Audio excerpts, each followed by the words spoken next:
everybody, I'm Rachel Stillings.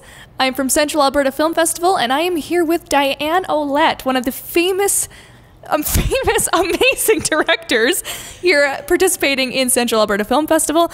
I have the honor of getting to talk to her today. She directed Rigor, and I'm so interested in seeing this film. Do you mind telling us a little bit about it? Sure. Rigor was created over 7.5 years, and sadly the idea came because my brother was killed in a service rig accident 10 days before Christmas in 2009. So I literally started filming within days of when he died in the first Christmas, and so it took many years of working on it.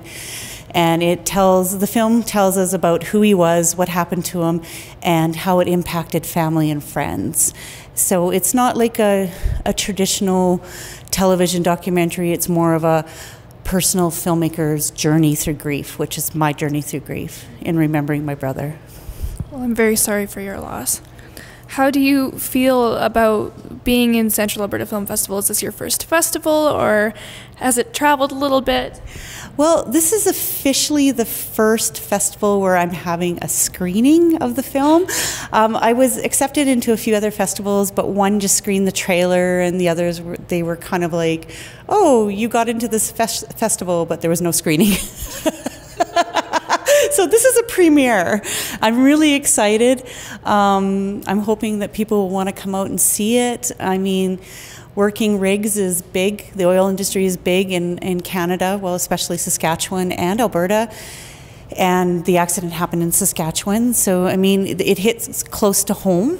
And I mean, if people want to come out and see it, I think it'd be wonderful. I mean, the idea behind it is that, you know, your job is not worth your life.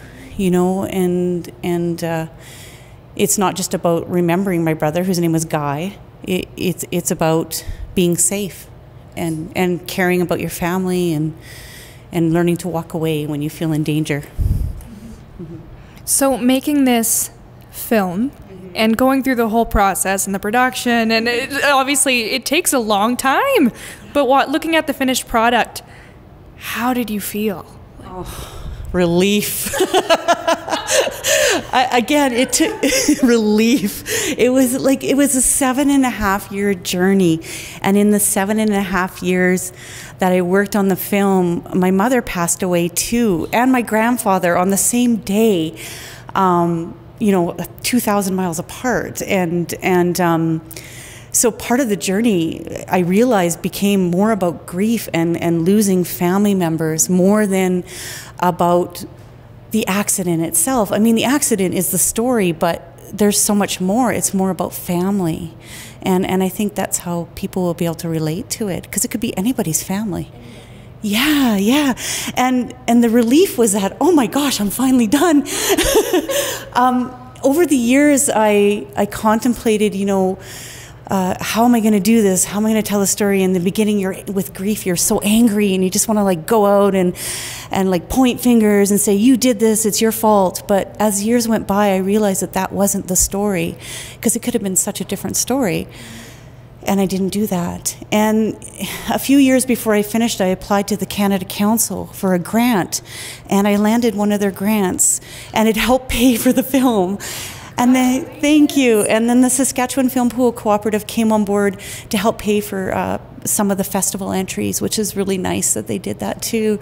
So I've had a huge amount of support over the years, not just from family and friends, but you know, from different organizations that can help independent filmmakers, which I think is fabulous.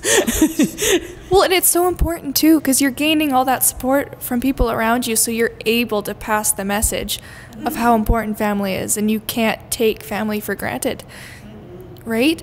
And how going through this process, I guess, how do you feel this changed you as a person and a filmmaker? Well, I have to admit, it changed me in the way that I accomplished my first feature film.